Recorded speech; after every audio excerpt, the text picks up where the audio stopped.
Have we been talking for 15 minutes without it being live? Yeah, pretty much. I think so. Rewind. How about now? How did that happen? I don't know. Yeah, it still says just waiting for Phoenix E.O.D. That's what it says on my end. I think we're good, Aaron. Oh, there it goes. Hold on.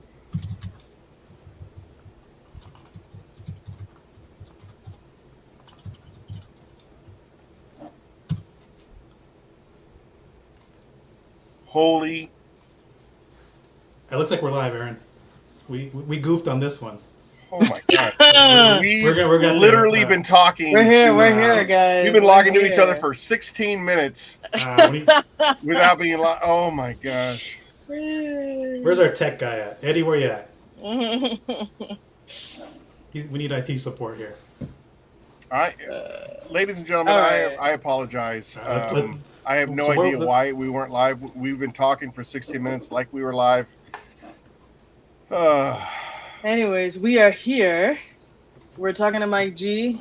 He told us he's an engineer. He works on videos over the weekend. Right. That's the short way.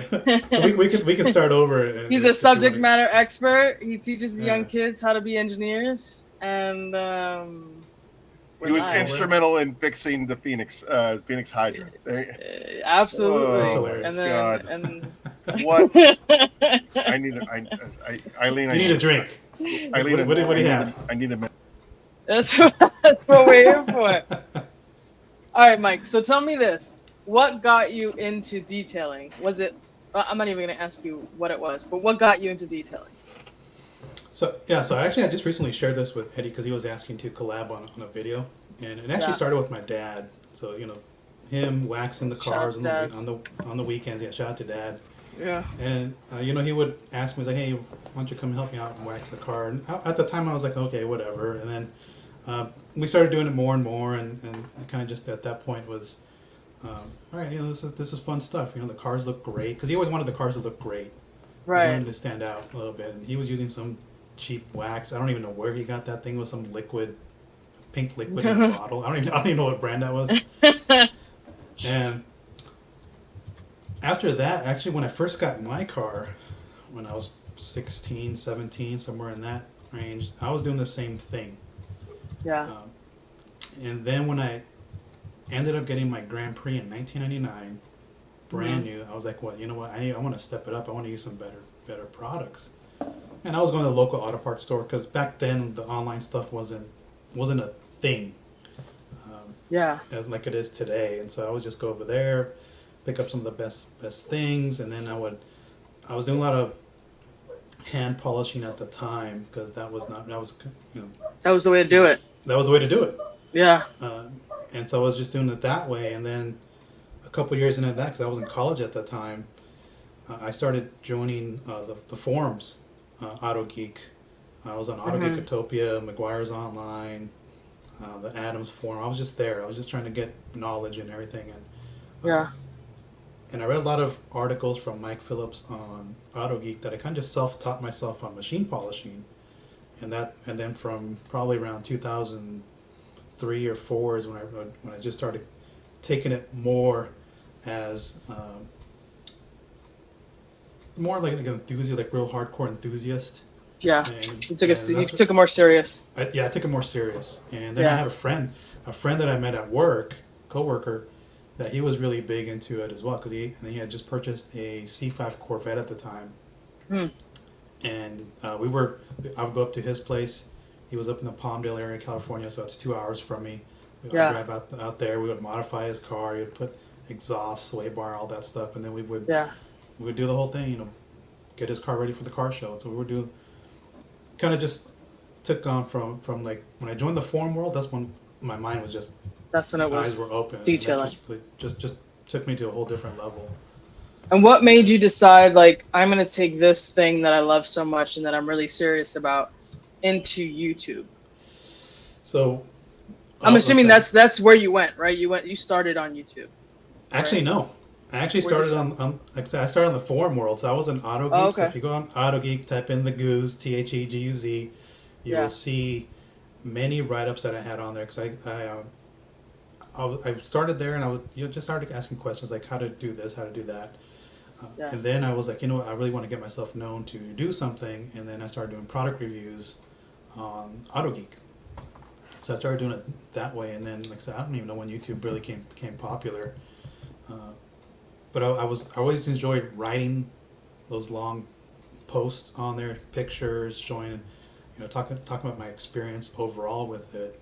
Yeah. And then YouTube started becoming a thing, and I was like, you know what? Let me try this. Right. And because it was brand new at the time, and let me try this, and I started using that as a supplemental to the write-ups on AutoGeek. So I would do both. I would actually write the post, and then I would make the video at the same time. Oh, and then you would make the video. Okay. And then I would share that, and then that's what kind of got me into the YouTube thing, because the forums were dying. There was nobody there. Yeah. Especially when Mike Phillips left AutoGeek, it went downhill there, and I appreciate that. Eddie with his Kenzo thing, yeah. So like Eddie, he just posted that about Kenzo. That was probably towards like the middle part when I was on YouTube. So he caught me like right in the middle of like I was really trying to make something of myself on YouTube to really get to, you want to get to 1,000 subscribers, because at 1,000 subscribers is when you start making money. Yeah. And so he caught me like right when I was approaching that number. I just want to be able to sell merchandise. So if we can get to 500, then I can attach Teespring. There you go. Let's get you 500. Yeah, I noticed one of your first videos where it was like a glass coating or something you did.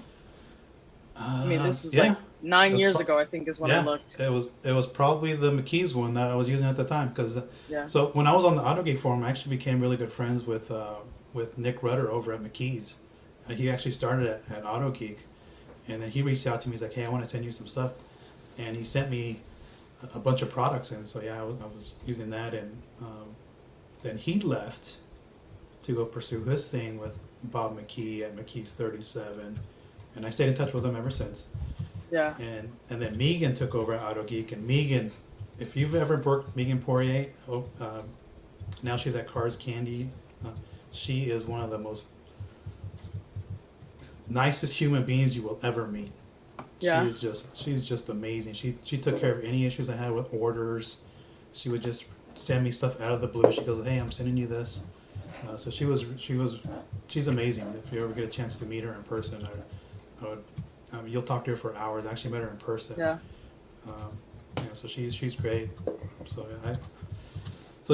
once I started, that was like I was using that at the time. It was more like supplemental add-ons. Like here's the water performance of the glass coating. That's what you're going to see, type of thing. And then eventually I got more into how to use the product, demonstrate it, that type of thing. Because again, I like teaching.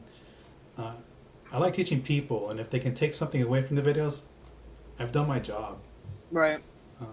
And that comes again from being where I'm currently at as in my engineering career, where I mentor young engineers. I'm teaching them what the older guys taught me. Yeah. How to be successful, how to be good, dot your I's, cross your T's, type of thing. Because I want them to be superstars. Right. I want them to look better than I do, with their knowledge. Right? Yeah, absolutely. That's where I'm at in my career for engineering. But yeah, I mean that's where I started the YouTube thing on the side, and I think what people don't realize, it's really hard to get started, and it's really hard to grow the channel to start making money. That's the hard part, because you're going to be giving up a lot of free time. You're going to be making videos constantly. You're going to upload quite a bit, and so it's not easy. Yeah, definitely isn't. So I mean I get distracted easily, shining balls and whatnot. But Mike, did you cover exactly why you got into detailing in cars? Did you explain like how where that desire came from? Because I just detailed my dad's truck yesterday, and I'm like, no, I don't want to be a professional detailer. Nope. So my family's always been a car family. We've always been a car family. We're talking about my mom's brothers. They're huge car guys. They have 69 Camaros, 70 Camaros. They have 53. My uncle has my grandfather's '53 Chevy pickup. So they've all been car guys, and being first generation here, born with them, and the age being relatively close, that's when they kind of start taking us to car shows and doing all that kind of thing, and then that's where it really started for me to become a car, quote, a car guy, so to speak. So yeah, I mean, we still do that till this day. I take my uncles and we go car shows, LA Auto Show. We do that type of thing. That's cool. So that's how it all started. And you were asking me, so and then plus I had my Hot Wheels collection back in the '80s when I was growing up, and I still have my original Hot Wheels till this day. Nice. That's awesome. Wow. Yeah, I was never into Hot Wheels, but I can tell you, if you go over there, I have every one of my original GI Joes and Transformers and He-Man. Like, I was definitely into like after school cartoons and that whole that kind of stuff. So you're preaching to the choir. I have the same thing. Thundercats, Silverhawks. I have all that stuff, man. Silverhawks. Oh my Yeah, gosh, man. that's awesome. I love it. So just basically to get everybody caught up to speed of the 16 minutes that we didn't broadcast. Mike G is an electrical engineer by trade. He details on the side, usually on weekends when he's not spending time with his family, which has become very important to him. Also, it's very important that I reiterate to those that missed it. Mike G was very instrumental to me in the evolution of Hydra 3.0. I had sent him out some stuff. I was really looking forward to hearing his feedback.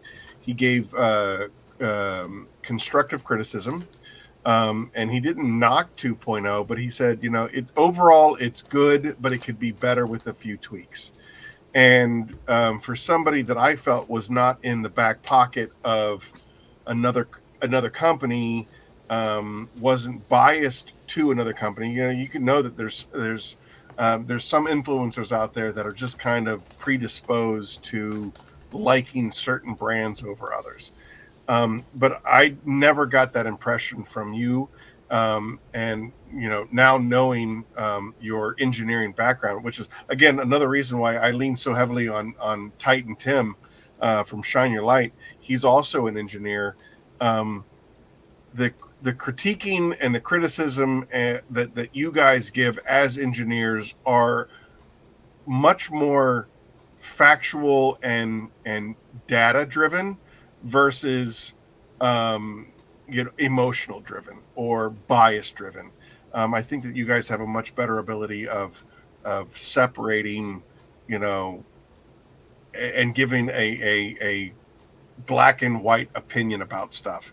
And so after watching your video on version 2 and DMing with you back and forth, I really felt that we could do Hydra better. And so for that, I'm very grateful to you, Mike, and I really appreciate you being on the show tonight for that very reason. Also, you were very accommodating in the beginning of August so that we could help launch Matt Ayer's X's and O's podcast. And you've just been a really, really great guy. And I just want everybody out there to know that I do truly appreciate you and what you bring to the community. Oh, thanks, man. Trying to make me blush. A little bit, a little bit, yeah. It's working, man. Hey, you're stroking the ego, man. Keep going. He's so handsome. He's so handsome. So, and that's what I was when we were talking backstage. It's really hard to put criticism out there, and really constructive criticism, because some people can take it wrong and some people can take it right. Yeah. You're one of the ones that took it the right way. How can I make the product better? I think that the very, and again, this is I'm not trying to do any kind of patting on the back or anything like that, but I think that ego gets in the way of so many things in this industry. As a small business, we are a small business, so we don't have all the bells and whistles that other people can bring to the table, or people that have been in the industry for 30, 40 years, have been in the industry, handlebar mustaches and stuff like that. I think that just basically from the old school that I grew up in, being in the manufacturing world, ego was the number one downfall of those companies, and the shortcomings of those companies was ego. And it's, I would remember going into dealerships and talking to one of the detailers, and they're like, well, your 1500 cut sucks. And I would go back and I would tell the boss they didn't like the 1500 cut for whatever reason. And the response would be, well, they're not using it right. They're stupid. And it's like, is that really the approach that we want to take to this? Like, I mean, if you want to be a contender, if you want to be the best, is the immediate default to it's the customer's fault for having that? Yeah. I don't think that that's the right way to go about it. Whoa. I didn't name any names, Eddie. I didn't name any names. Eddie. It could be anybody. Like, why you got to throw shade But like that? I think that just applies to anyone, not just in a business, just in individual yourself. If you're not constantly trying to like go for the next level, become stagnant, and that's not a good way to be. I think if anybody is in an echo chamber, I think you're doing a disservice to yourself, and that applies to every single aspect of every single area of your life. If you're just listening to the people that want to blow smoke up your butt in any category, you're not doing yourself any. You're never going to evolve by doing that at all. So. And that you touch on another subject, right? If you're not open-minded, that kind of leads to your downfall. Right? Yeah, of course. I mean, hey, I've seen it everywhere. The bearded hunter just entered the room, and the big news on the board is apparently he got a job with Mr. KCX. KCX competitor, but congratulations. I'm so happy. I'm so happy for Hunter. Congratulations, sir. Well deserved. Nothing but the best, and hopefully you don't speak ill of your friends. I'm looking forward to what he does. Right? Remember the little people. Remember the little people as you as the cream rises to the top. Oh yeah! And have him sneak me into SEMA. Yeah, right. We all expect bracelets, I guess they have those little cards that you hang from your chest.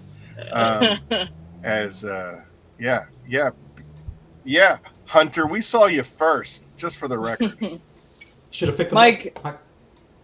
Mike, what do you think is your biggest challenge with creating YouTube videos? Or maybe frustration, or just what's an obstacle for you when creating YouTube videos? For me, it's just trying to figure out what to discuss. Because after a while, you just run out of product comparison. For example, I'm all rinseless washed out for this year.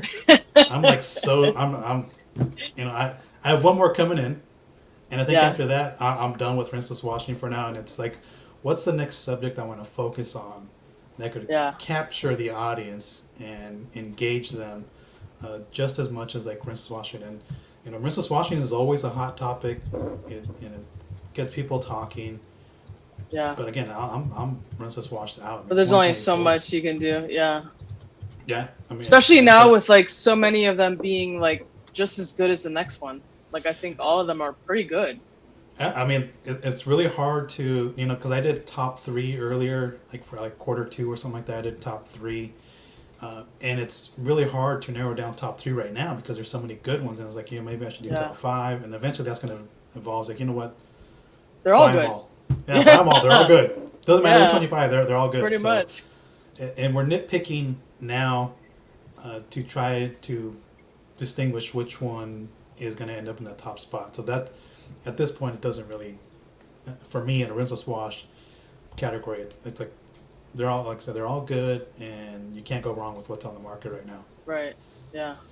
Absolutely. So for me, it's just trying to find out what's the next topic, how can I engage the audience more? My channel is growing slow, and to me that's fine. I really don't care if it takes off or not. I'm not trying to be the next. Should we call him Pan? Pan the I'm organizer. not trying to be the next Pan. Yeah. I'm not trying to get to 1 million subscribers. None of that. I'm not. Yeah. I just do it on my free time, and Yeah. whether or not people subscribe, that's great. It's up to them. And I had made this on one of my videos. Like, you know what? I don't like saying like and subscribe on my videos because, look, man, we're all adults. We're watching these videos. If you like what you see, If you like it, do something about it. do something about it. If you want to subscribe, That's it. by all means, subscribe. You don't Yeah. need me to handhold you and tell you do Yeah, this, yeah. do that. Right? So I agree with that. It's two things here. The first one is, Papa Smurf and I talk pretty much every day, probably about 30 minutes on his drive into work. And he was really sharing that he was upset about like the viewership and the views that he was getting on his videos and how much work and effort it takes to put it into videos, and how little reward, I guess, he's getting from it. And the other day I was watching the Joe Rogan Experience, and it was his official channel. And it was from December of last year, so December of 2023.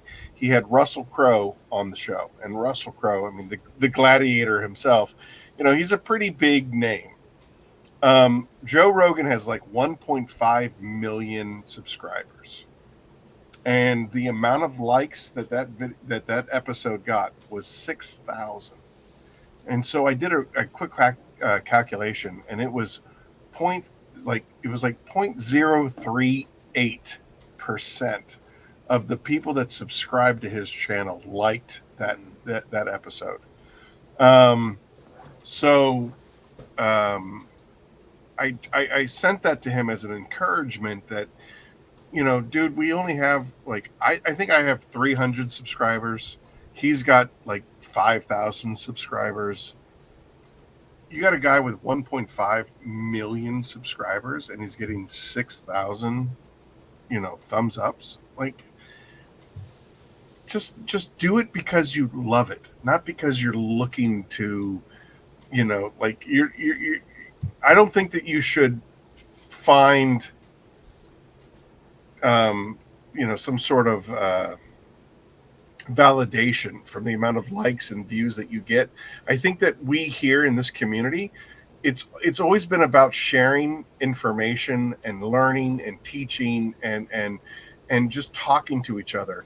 And I would rather have this, I would rather know what Becca and Mary are going through on their day-to-day lives than having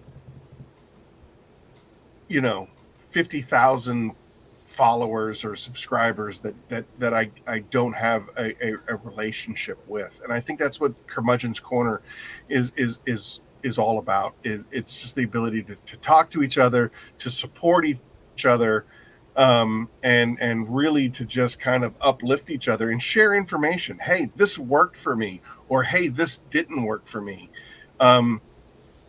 The idea that I originally had behind Curmudgeon's Corner was to have more than just detailers on the show, but like small business owners and things of that nature, so that we all feel that we can share, the pitfalls of being a small business owner and the pitfalls of being, 4 o'clock in the morning and just wondering, what the hell are we doing? And where are we going? And how are we going to make rent? And how are we going to make the mortgage? And how are we going to do all of those things? That we are actually a community that supports each other. I think am I frozen? You're frozen. Now you're back. All right. So I think that's probably a good segue into giving something away. For sure. And we've been talking about Rinseless, and I would love to give away a Hydra 3.0. Good one. I know, Mike, we only have you for about another 20 minutes. Unfortunately, we can go a little bit longer than that. No, I want to yeah. be very respectful to your family, so let's give away a Hydra. Eileen, I don't know if you have a question or trivia question that we can ask right out of the gate. I do. So Mike G has reviewed 3 Phoenix E.O.D. products in his Boom. videos. Which are those 3 products? Good one. Nice. That's a great question. That's a great question. You were ready. You had that bullet loaded and chambered. I love that. She did her homework. I don't know what Hertz is. I What don't is know. Hertz? What is Hertz? I think he meant to say Hydra. I'm gonna assume that's what he meant to say. All right, so it's either him or Eddie, and I'll give it to It's Eddie. not- Eddie's I'll give it been to talking Eddie. a lot of smack Yeah. all It's not- day. It's not Eddie. It's not Eddie. I'll give it to Yeah, but Eddie. I don't think he's eligible either. Ghost isn't Ghost. You're not eligible. Why You've not? won like 9 things in the last 3 curmudgeons. Hydra, Apex. All of them. Immortal Titan. It would be Papa Smurf. Enthusiast? You're not eligible either. Sorry. I mean, unless you guys want to donate to the Pay It Forward campaign, you're not eligible.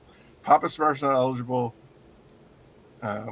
Ghost. Eddie isn't- said he's come on, Eddie. You Yeah, know so you it's either Ghost or it's Enthusiast because those are the only 2 that got it right. I honestly think it should be Enthusiast. Just by not Ghost, you're correct. You're 100% correct. But you have won within the last 3 curmudgeon corners that I'm if I remember correctly. He'd like to donate it. All right. Well, then he wins. Ghost, you win. All right. Nice. All right. Thank you very much. Let me mark this down. He's a good dude donating that. Right?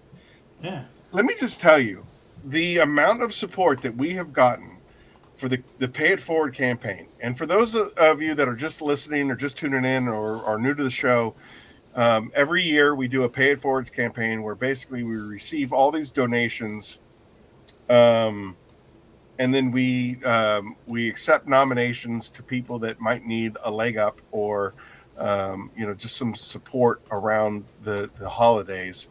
And we donate all of this stuff. Everything that's donated gets distributed to people that are in need.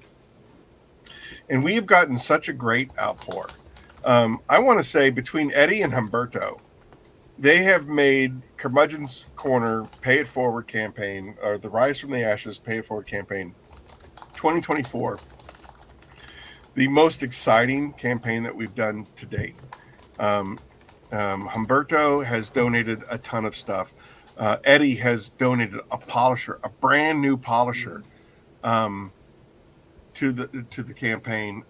It is truly what keeps me in the saddle. Like, there are days that I'm struggling. There are days that I'm wondering, why we're working so hard, and then the humanistic outpour to the community has just, it's overwhelming. And it's like, how can I not try to be a part of this vessel to give it to people that are in need? So Ghost, I appreciate this. Eddie, I appreciate you. Humberto, I appreciate you. Hawaii Tim, I appreciate you. Kim, I appreciate you. She was the very first person to donate actual cash money to the campaign via Papa Smurf. It's just amazing. And then we have a new guy. His name is Nick Fry. He's got a bunch of stuff that he wants to donate. Christy from the X's and O podcast, she wants to donate an entire chemical package from Next Level. Again, just the outpour has just been overwhelming, and I don't even know if we're going to have enough nominations to give this much stuff away. It might flow over into 2025. Wow. There's an actor out in LA that has heard about this and wants to get involved, and so we're going to have him on the show after, we do 4 episodes of the Curmudgeon's Corner right after Black Friday. So we talk about it, and then for 4 weeks leading up to Christmas, we do a show, and he wants to be a part of that, and he's got a pretty big platform that he wants to promote the Pay It Forward campaign. I love you guys. I love this community, and I love everybody that's here. No, Chris, it's not Tom Cruise. I don't think Tom Cruise has heard of us just yet. Probably We're not. still trying to land Jay Leno, and hopefully through Jay Leno we can get to Tom Cruise. But baby steps, baby steps. Jay Leno would be fun if you could land him. Absolutely. Right? Aaron, I'm gonna ask, since we only have I'll give you some more time because I think I got time. It's like 15 after. okay. We To ask him my questions. Yeah, go.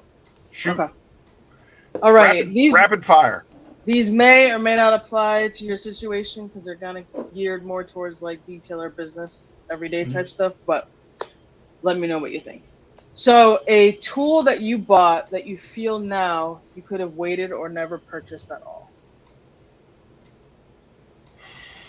Ooh, that's a good one. Oh, the last thing I purchased was a Shine Made polisher because Eddie put it out there, but I could live without a 3-inch polisher. Really? Yeah. Oh my god, I feel like I would die. I still have my original Porter cable, and I can swap out that backing plate and put a 3-inch backing plate on it. Yeah, I mean, I could do it. I could do it with a 6-inch because that's how I learned and that's how I've always done it. And I've been like spoiled having a 3-inch. But I feel like now that I've had one, I don't ever want to go back to not having. Yeah, once you get one, it's a different experience because then that's it. You need it. Why would I use a 6-inch if I have a 3-inch? Exactly. To do it, yeah. Yeah. Ha ha ha ha. Anyways, what?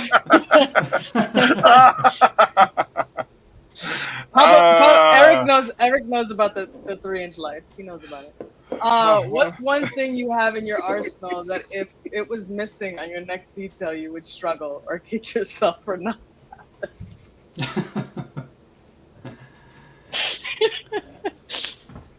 let's see. I'm such a child. Let's just keep it this 3-inch polisher. Yeah. No, that's tough. I mean, I think for everything you need some sort of either car soap or rinseless wash to at least get started. Yeah. If you don't have any of those, you really can't do Screwed. anything. Yeah. Okay, what is a skill that you learned that has proven to be the most beneficial for you as a detailer or a business? So for me, it's having access to some of the product reps, like Christopher Kahn over at Dr. Beasley's has been, him and I, we speak on the side, and the guys over at ADS, we speak, and then just having them, asking them, hey, what if I do this? Can I do this with that product? And trying to push the limits of certain things. So that's kind of like for me is number one, understand the product, and number two, how far can I push that product to its limits? And right. So for me, it's my skill is taking the knowledge that's already there and expanding upon it to see what can we push this thing to the limit and what can we achieve with that particular product. So that's always been my skill set, is just kind of doing my research and then moving forward and kind of just again seeing what the product can do in different situations. Yeah. Okay. We kind of touched on this before. What's your biggest challenge? What would be your best or favorite accomplishment to date regarding your business or because of your business? Or for you? So one of my biggest accomplishments, so challenges. So again, because I don't do this as a business, so I'm not out there chasing vehicles that come and work on. Right. We were talking backstage. This year I took the time to be with myself and my family more so than going to chase a vehicle. Like before, I would go and ask somebody, like, hey man, would you be willing to let me borrow your vehicle for a couple days, and I can do that. So for me, if it's the challenge is to go out there and get a car or a truck or something to come in. That's the biggest challenge. But the biggest accomplishment for me, one of the biggest, is being on the episode of Competition Ready when Auto Geek was filming those seasons, season 1 and season 2. I was on season 2 for the 1929 Bentley, and having the chance to work with Mike Phillips. That was fun, and I met a good group of people that were on that episode, and two of the guys that I met there, we stayed in touch. Freddie and I'm gonna drop their names: Freddie Cruz and Jesus. Yeah. Jesus is at BB Detailing on Instagram. He's the maker of the Coding Caddy. So I met them in 2017, and we've been in touch ever since. Yeah. So like I said, that was the biggest accomplishment for me, was being on there. That I can kind of say is like, hey, look, I made it kind of, quote, big, and I was able to work alongside with one of the top guys in the industry, and that being Mike Phillips. So again, that was really fun for me. Cool. What social media platform have you had the most success with? So I primarily use Instagram. I do have a Facebook account there, but I primarily just use that for like Facebook groups and stuff. But most of the time I'm using either YouTube. That's my primary thing there, because I do have my YouTube channel, and then Instagram. So I will post the video that on Instagram, say, hey, go watch, because this is out for me. So again, Right. YouTube, and then Instagram. And then Instagram. Yeah. Now, would you say that Instagram is more like, for example, and what I'm trying to drive here is like, I will see an alert on Instagram before I see an alert on YouTube that you have a new YouTube video posted. Mhm. So would you say that, like, as far as being able to feed your YouTube channel, that's more influential than just YouTube itself? It is. Actually, that helps a lot, because you said people who follow you will get the notification saying, hey, there's Mike just posted a new story, and then they can go and watch that video. If I just do it on YouTube by itself, not everybody has their notifications on, and so they won't Or see sometimes it when you until- get it, even me, when I see it, I'll see the notification come up, and then I'll be like, I'm in the middle of something, Yeah. and then I'll just get rid of it, and then totally forget about it, Mm-hmm. that it even came up. Yeah. So yeah, that's a good idea. Hey, Um, real fast, Rick Smith has to dump out, but he has just made the jump into detailing, and he's been putting out some really good Yeah, stuff. I saw his So, stuff. Yeah. yeah, right. So if you guys Mhm. can check out Rick Smith and Check what it he's out. doing Follow on down him. there, he's a big supporter of Phoenix. He's another one of the guys in the community that reaches out to me pretty much on a weekly, if not, every other day basis, where he's just kind of like, hey man, just checking in, hope you're doing well, hope things are well. And it's that kind of, like, again, the support group that we have here, that is just, really instrumental to keep people in the game, to keep their heads in the game, and to know that, I mean, this is a tough time that we live in, and to know that you're not alone, and that that you have friends in the trenches. It's really important. And Rick, you've really been great like that. And so I just wanted to say thank you. Appreciate you stopping by. Appreciate you supporting the channel. Have a good night and a great weekend. I'll definitely check out his content. And like I said, Yeah. it's not easy to start, but once you start, then you kind of start figuring out that you get more comfortable behind the camera.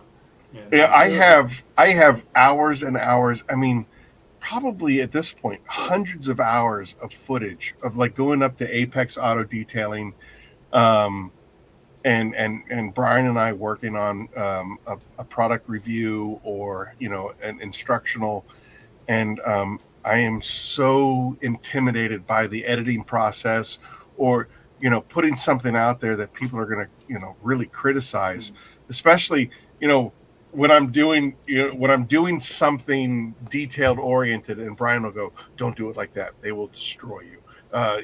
People will make these comments, you have to go top to bottom, don't ever go back and forth. It's just like that kind of stuff, and then I become frozen, because I don't want to put something out there that's not right, or give the wrong information, or look stupid.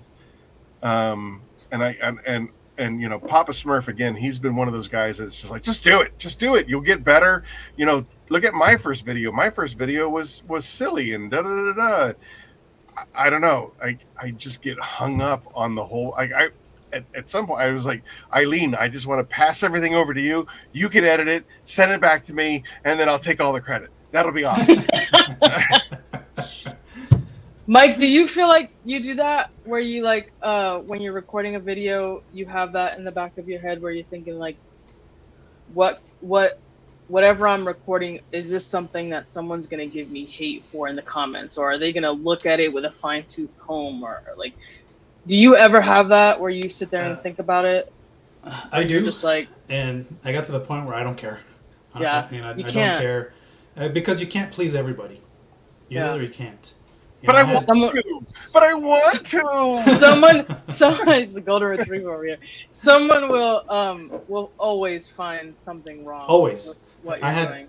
I made a video recently where I was applying I wanted to show 50-50 of a tire dressing, and so I did the right side first of the tire clockwise thing, and then I finished the other side counterclockwise.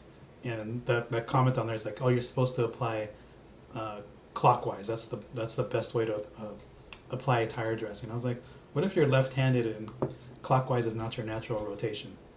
Oh my god. Counterclockwise is your natural rotation. So Yeah. I will. So when I see those types of comments in there, I will actually troll them and make them think Yeah. about it, Yeah. because I want them to see the other way out of from it.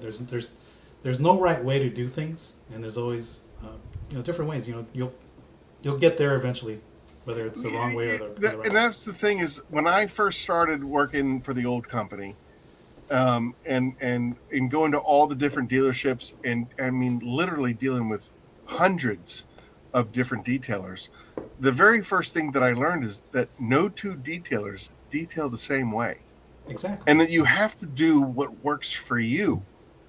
And that's why I kind of get like discouraged when people really get into the minutia of the directions on the bottle, and it's kind of like, Yeah. well, there's what do they say? There's more than one way to skin a cat. Mhm. What works, do what works for you. Do what is enjoyable for you.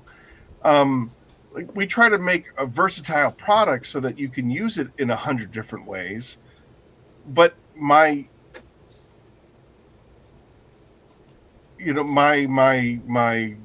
instruction would be, what works for you? How do you make it work for you? I remember having a conversation with Matt Ayers in Phoenix, and he was just like, I wish that a company would make a product specifically for Phoenix, Arizona. And it's just kind of like, dude, like, you're talking about such a niche product. Mhm. Yeah. What I'm going to try to do is I'm going to try to make a product that will work in Phoenix, Arizona, as well as Portland, Oregon, as well as, you know what I mean? Like, as well as Myrtle Beach, South Carolina. Like, as a manufacturer, I want to try to make something as diversified as possible. And that's why we're super proud of, like, the new Apex 3.0, where, Papa Smurf and I were on the phone talking to each other, and we let the soap dry to like a crust on the surface of the vehicle in direct sunlight, so that we could say, all right, this is how it's going to behave if it happens to dry in direct sunlight. What do you do about that? And you spray it with water, it reactivated, it didn't leave any water spots behind. That's a win. So that, maybe in Phoenix, Arizona, in those unbelievably disgusting 105 temperatures, the soap happens to dry on your surface. You're not you're not screwed. Yeah. So I don't know where I was going with that. Yeah. I have mean, one. That's I hard. have Go ahead. one more question. What's your favorite interior cleaner, and why is it Typhon? Hey, I must admit that is actually good. I've actually used a full bottle of it already after Yeah. I diluted it. So I've actually already used it. I'm gonna make a second one because it works. It's just so good, Yeah. and it works good on everything, not just plastics and all that. I actually Yeah. used it to clean seats, carpeted seats. Yeah. And floor mats, and I was like, wow, this thing works really good. So It's it actually amazing. is really good. It's so versatile, and the fact that you can dilute it makes it so much more cost effective than just buying something that's ready to use. So yeah, I've been really enjoying Absolutely. that, and I've Yeah. been using that pretty often. I agree. All right, Eileen, we are at the official 1 hour mark. Unfortunately for the viewers, it's only the 40-minute mark. We can go. We can go. We can go another 15 minutes, Aaron. but we should probably give something else away at the 1 hour mark. And then, Well, then it might as well be Typhon because we were Ooh, that's just a good talking one. about it. oh snap! And I love the way your brain works. I just want you to know that. oh, And I want you to know also that if somebody else tries to headhunt you, I will cut a bitch. they won't. I just want you to know. All right, like if somebody tries to pick you up, I will drive to wherever they're at, and I will cut a bitch. All right. So the question is for whatever size Aaron decides to give you for Typhon. We discussed Mike G's first few videos were about a specific product. I don't need to know the brand, but what exactly was it? That's a good question. That's a real good question. Let's see who was paying attention. Nope. Is that right? Nope. Nope. Ah, too bad, Ooh, Mackenzie. Keith. Keith got it. Keith, he doesn't get anything unless he wants to donate. Like you have no idea how many DMs. All right, Keith. So Keith, decide if you want to donate it. If not, we can give it to Mackenzie because she was in second.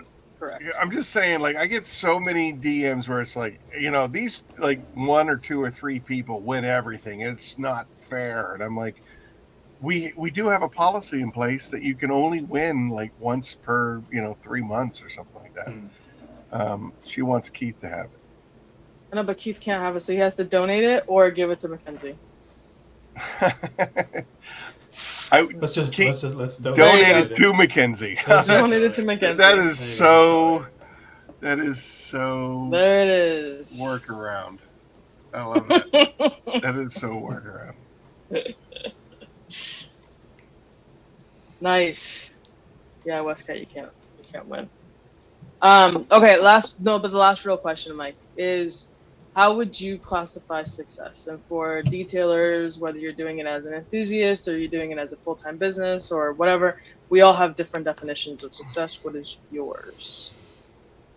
Oh, that's a good one. So for me, because I'm looking at my engineering background, and my success, I've had a lot of failures in my career that have led to success. So it's learning from failures, whether from a detailing aspect, it could be from maybe you didn't charge enough, that type of thing, or maybe you didn't interface with the customer very well to kind of share true expectations, and that maybe that customer walked away and not happy, that type of thing. So take those little things, those little failures in your business or in life period, and learn from them.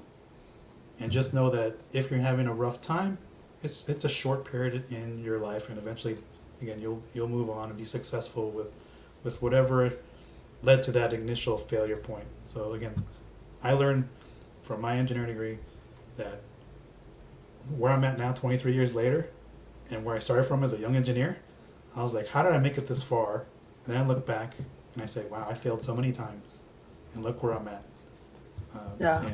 And just that, and then being open-minded to just things in general. Take as much knowledge as you can and just be open-minded. Like Aaron brought up, there's multiple ways to do things, and just know that. So what you see on YouTube, you don't have to do it exactly that way. Just find a method that works for you, and you can learn and proceed right on. So it's, again, failure leads to success. Absolutely. I agree. Because it led us to Hydra 3.0. There you go. Right? And Hydra 2.0 wasn't really a failure. Yeah, no. No, it wasn't a failure. Hydra itself was a disaster. I mean, like, I think Jamie was, before we had even launched it, I had sent him like some samples, and he was just like, huh? Like, this is what you want to lead with? And I was like, no. And at the time, Brian from Apex Auto was hanging out in the warehouse with me, and so he was like, all right, so let's go back to we'll watch a whole bunch of Jamie's videos, and we will look to see what he's looking for in a rinseless. And that again was the difference between, like, let's say the original Hydra and your video on Hydra 2.0, where like I didn't have to go do investigating on why you didn't like or what you didn't like about it. Your video was so comprehensive, and all these different aspects of like the shortcomings of Hydra 2.0, that it was very easy to identify what we needed to improve to make it better. So, going back to the original Hydra and comparing it to Jamie's video, and Jamie's feedback was basically it's trash. And it's like, well, what didn't you like about it? Which was what the most frustrating part about it is, I need to know what you don't like about it. So what we did was we reverse engineered Hydra 2.0 and went up against like, well, what did he like about other people's rinselesses? So, he liked this about this, he liked this about that, he liked this about that, he liked this about this. So what do we have to do to our Hydra to make it more like these other 4 categories? Right, yeah. Whereas yours was way more comprehensive, and it was like, it's good, but it could be better with these tweaks. And it was that kind of like being able to dial it in that made, we literally went from 2.0 to 3.0 in a week. Your video, within a week, we had 3.0, and it was gangbusters. It was so successful, and the feedback that we've gotten on it has been so successful. So once again, I thank you. I thank you for the way that you go about critiquing something isn't like, oh, it's trash, throw it away. It is, I like these things, I don't like these things, and this is what we can do to be better. And that kind of information is so valuable to a manufacturer. That's why Titan Tim is on my team. Before we launch, I send him samples. Tell me what you think about this. Tell me what you think about that. Tell me what you like. Tell me what you don't like. So we have the engineer category kind of locked up, and then we have, guys that detail full time, as a career, and get their feedback on it, because the whole idea behind Phoenix E.O.D. was like, I want to be able to make everybody's life easier. The Pay It Forward campaign is to give a little bit of a less of a burden on somebody. The products, they need to work hard so that you don't have to. That's the idea that I have in the back of my head, and whether or not it comes to fruition is yet to be seen. But that's the goal. And again, that's a great goal to have. Right? I think if the one thing about YouTube here is, like you mentioned, some people just say this product sucks, right? And then you're trying to go, like, why? People ask, why does it suck? And then you don't really get that answer from that content creator. So that's something that can be frustrating from watching videos. Or they'll get it, and then they're like, oh yeah, it's good, and then they just never use it ever again because it was horrible and didn't give you that feedback. So yeah. Yeah. So what I said with Hydra 3.0, what you did with it, Aaron? Like I said, as soon as I saw that thing melt that bird bomb on there, I was like, dang, this thing is so good. Yeah, when I saw you put that on your video, I was like, oh my god, that's epic. That's amazing. Thank you. And again, 100% is, well, because of the way that the criticism was presented, it inspires creators to be better, to do better, and that's ultimately what we want. And if you had just said, "Oh, this sucks," and thrown it in the trash, I would have been like, "Well, what does he know?" You know what I mean? Right. But the fact of the matter is that you go, "This is good, but it could be better because of this and this and this and this." You go, "You know what? He has a point," and you know what I mean. And it triggers your brain to start thinking in a different direction. And that's what I try to convey in my videos, is like trying to get somebody to think differently, not just think the same. You know, they went and watched this video, and then they go see this one and said, okay, this guy said this, and so forth. So You I could, you it are could, you are a liar. You are a liar. And how dare you? How dare you speak the devil's name in this podcast? Like, oh I my, think that is like them's Eric, fighting words, shots smart. yeah. fired. Those are Eric. fighting words. I had this very conversation with Brian yesterday. We had lunch together, and we were talking about that particular company, and I had said to him, that's the number one reason why I never even remotely approached them for um, uh, to collaborate, because there's I don't know what I'm allowed to say without getting by putting myself in it, liable. I don't want to be liable, and I don't want to slander. I don't want to slander, and I don't want to be liable. But the bottom line is that if I have a formula, and that formula is better than the current formula that they are currently using on whatever product it is that we're talking about, they will just absorb my formula, and therefore it becomes the formula for 400 other companies. Mhm.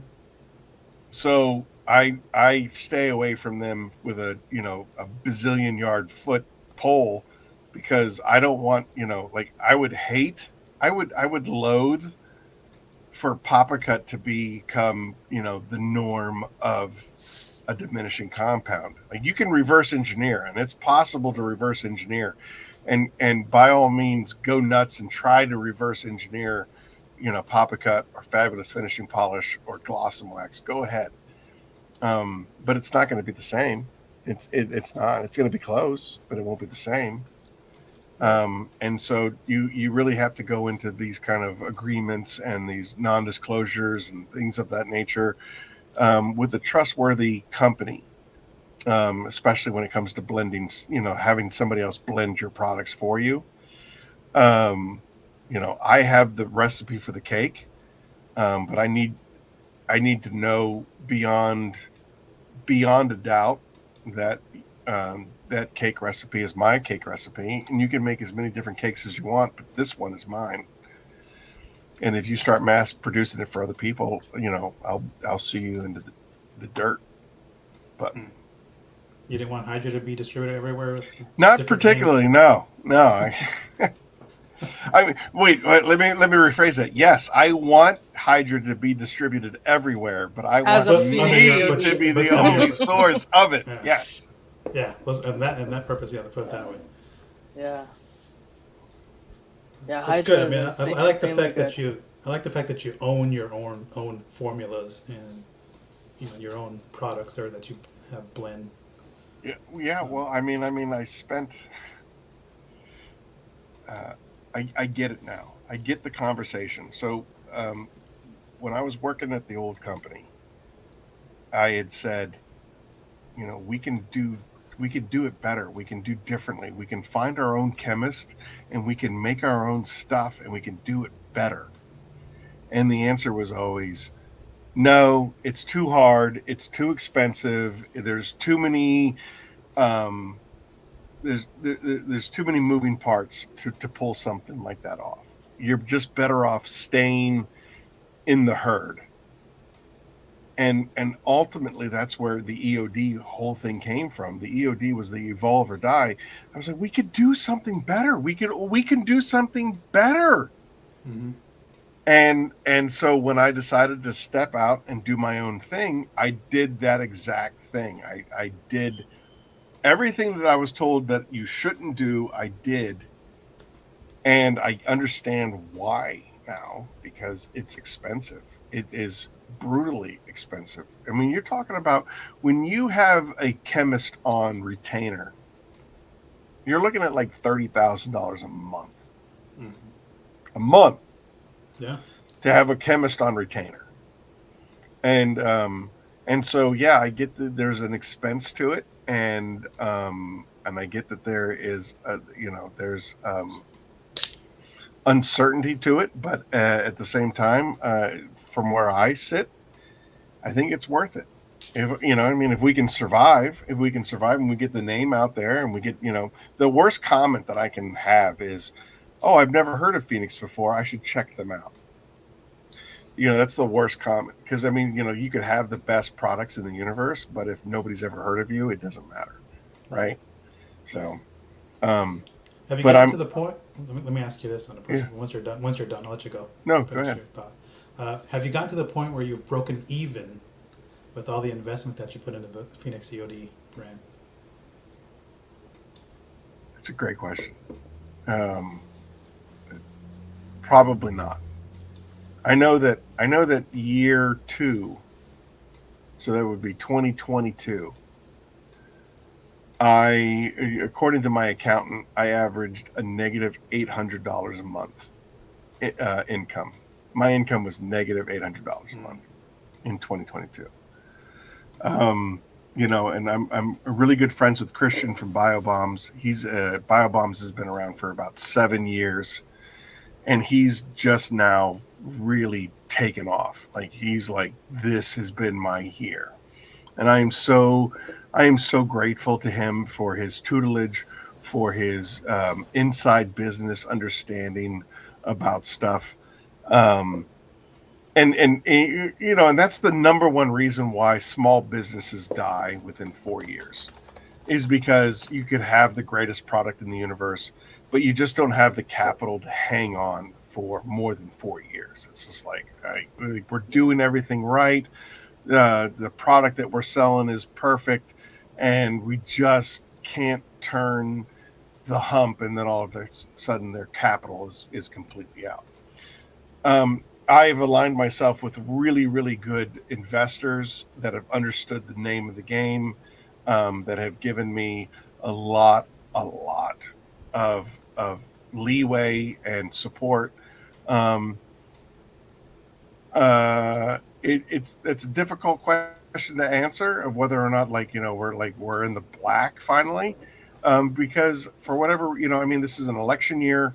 Um, the economy is really, really tough. I know that Amazon sales across the board, and not just talking about my Amazon sales, but I'm talking about Amazon as a company across the board. They're down 28% in sales across the board. So, home and garden, and automotive and toys and office supplies, whatever, they're down 28% across. And that goes across everywhere. I mean, You're right, we're exactly. we're slow in our business. This is one of the worst years I've seen ever in my career. Sure, and I would say that my sales reflect the economy as abroad. We're in the middle of August, and I mean, I should be selling soap like it's going out of style. Um, Sales are down. Sales are they're just slow. And I chalk it up to being an election year, the uncertainty of the future. People don't really know what's going to happen in 3 months, and so they're just kind of holding on to their pennies. And unfortunately, detailing supplies, it's kind of a luxury item. I could spend $3 and go through a tunnel wash, or I could spend $15 and do it myself. Right. It's a great question to ask, and I don't have an answer for you. Like, I would say, if the trends were the norm, if we could compare 21 to 22, 22 to 23, 23 to 24, yeah, we're trending in the right direction. We're trending in the positive, in the black. But because 2024 is such a tumultuous year, sales have been really, really shaky. So, I mean, we'll see. Yeah. Well, the good thing is you're trending in the right direction. Right. That's the Exactly. good thing. Yeah, we're doing all things right, and I mean, the Curmudgeon's Corner is really taken off, and that really contributes. It really contributes to the process, and then ultimately, nobody wants to fail. Nobody wants to go out of business. Nobody, like, we hope that Phoenix is going to be here next year. But at the end of the day, if we get through a pay it forward campaign and we're successful at the pay it forward campaign, It ultimately is what makes it all worth it. Um, I mean, like last year at Christmas time, the Phoenix family changed people's lives. We made an impact on people that I mean, I literally said, if we close our doors tomorrow, we succeeded at making the world a better place than where we found it. That's So awesome, man. I that's love that. that's how I feel about it. I certainly, I mean, like going from being homeless to where I am now is 100% because of other people um, helping me, and that's the whole reason why the Pay It Forward campaign exists. Mm-hmm. And if we can do that for somebody else, mission accomplished. And since you brought that up, I think the hard part too is asking for help along the way. Sure, That's a hard part.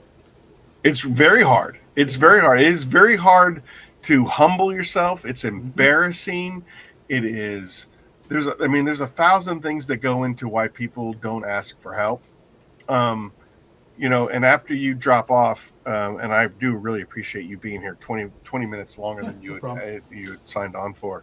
After you drop off, we will talk about the crisis hotlines and things of that nature and where people can get help. But, I look at Anthony Bourdain and I look at Robin Williams, um, two extremely successful, quote unquote, successful people that had infinite amount of money, that have touched infinite amount of people's lives, that have been able to indulge in the finest things that life has to offer. Anthony Bourdain, his job was to fly around the world, eat the greatest food with the greatest people on the planet, and he ended up killing himself.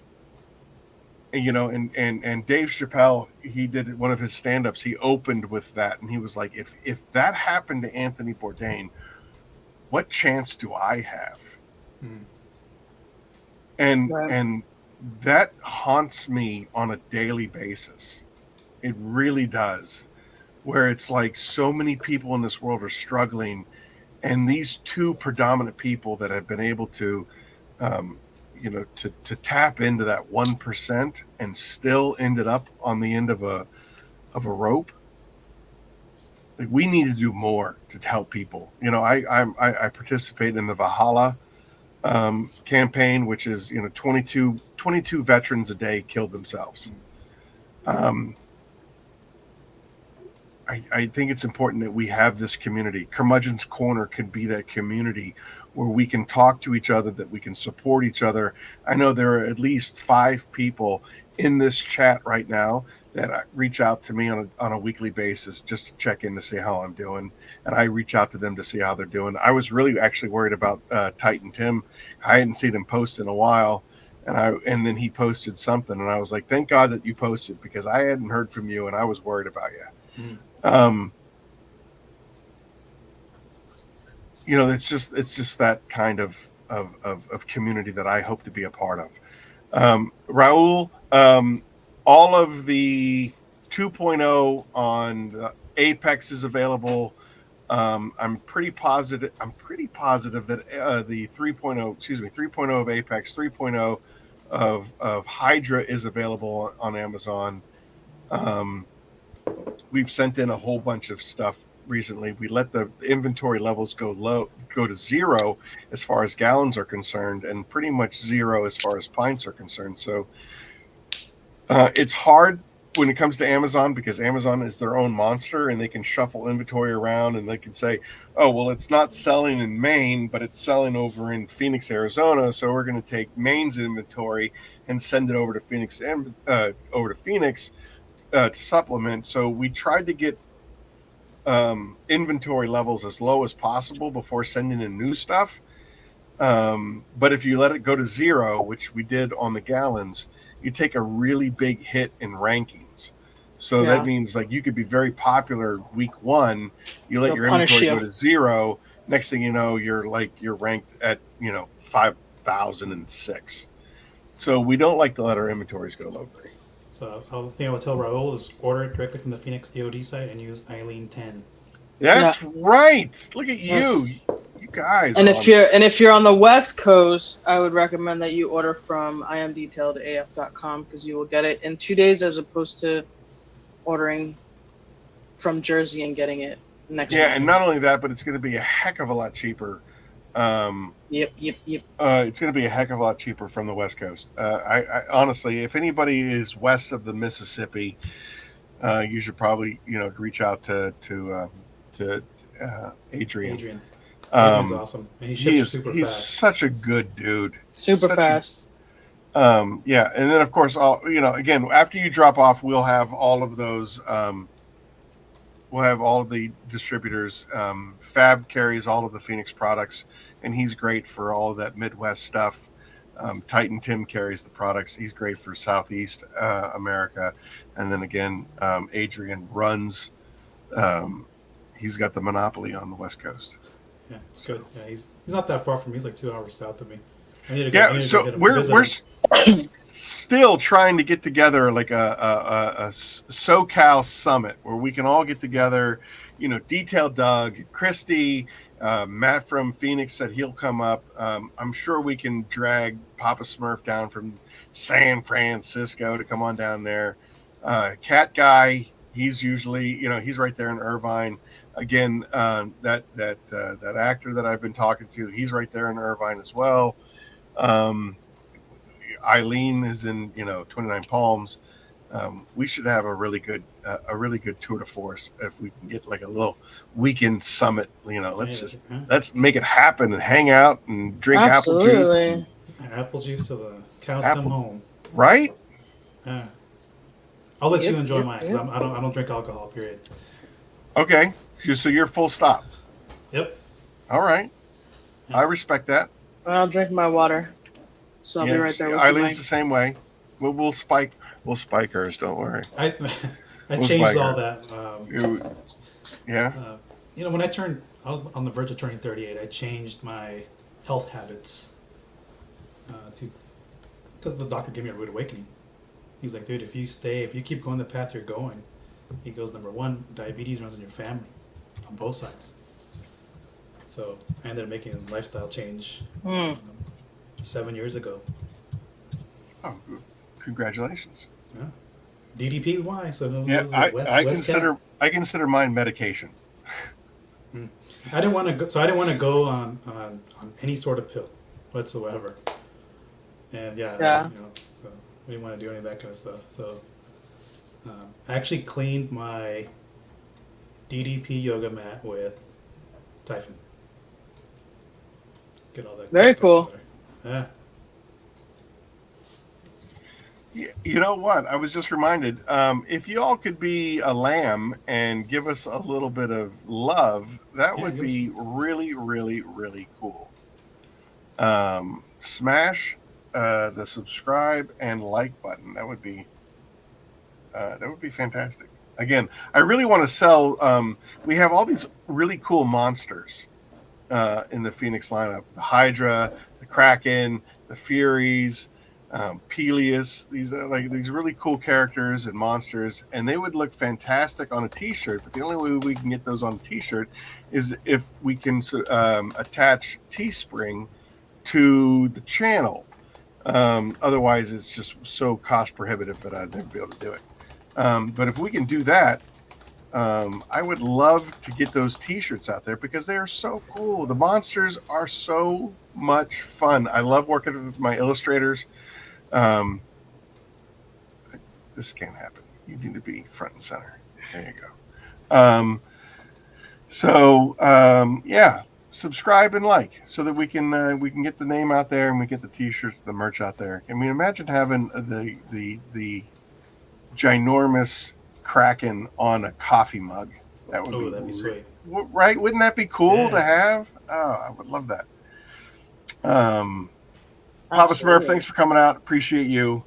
I want a Hades product. Hades is a place. I mean, we could probably do it. I would think that probably like Sirius would probably take the place of Hades, but I mean, why not? Why not? We have to figure out maybe Hades tire shine or something. I don't know. Yeah, we need something. We need a tire shine since you brought that up. I know. Everybody asks me that question. When are you going to do the tire shine? And I and my feel I feel otherwise. I think you need a high pH soap. That's what I think well, you need. the Hyleene pH soap. I don't care what you call it, but Well, we something with already a know it's scent, going to be called something Hyleene. something that smells pretty. All right, we can make it Give smell us both. pretty. Give us both. We can, Mike D's like, so give me that so tire then shine. let me ask you a Yeah, question. give me both. What is the purpose? Explain to the crowd. Explain to me what what is the what do you need a high pH soap for? Decon. For decon. Decon Yeah. primarily. So when I did my dad's truck 2 days ago, we did a pre-soak with the Kraken at like 5-1. We did a pre-soak with the Kraken, and while that was soaking, I sprayed down the wheel wells and the rims with the Furies, and then I power washed everything off, and then I went with the soap. So, are you saying that the high pH soap would replace the Kraken, or would you use just all you'd have to use is the high pH soap? All you would use is the high pH soap. Huh. Yeah. Right, Mike? Yeah. You would basically just use that to. You could either for like prep wash for your decon process, or you can do it for your maintenance or your coating. Yeah.